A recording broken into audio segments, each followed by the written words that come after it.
தமிழகத்தில் அரசியல் செய்ய எதுவும் இல்லாத நிலையில் கடைசியில் பாஜக முருகனை பிடித்துள்ளதாக திமுக அமைப்பு செயலாளர் RS பாரதி தெரிவித்துள்ளார்.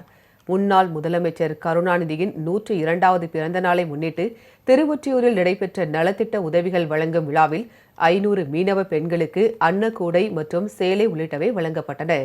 இந்நிகழ்ச்சியில் கலந்து கொண்டு பேசிய திமுக அமைப்பு செயலாளர் RS பாரதி, ஒரு கூட்டத்தை கூட்டி 4 பேரை அமர வைத்துக் கொண்டு பெரியாரையும் அண்ணாவையும் திட்டும் மேடையில் மானம் கெட்ட அதிமுகவினர் அமர்ந்து கொண்டு கைதட்டுவதாக கூறினார்.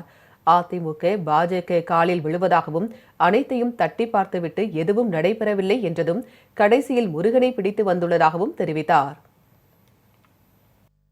இன்றைக்கு அதிமுக காரன் பாஜக காலில் போய் விடுறான். பாஜக நமக்கு சவால விடுது. எல்லாத்தையும் கட்டி பார்த்தானுங்க, ஒன்றும் நடக்கலை. கடைசியாக இப்போ முருகனை பிடிச்சிட்டு வந்துட்டான்.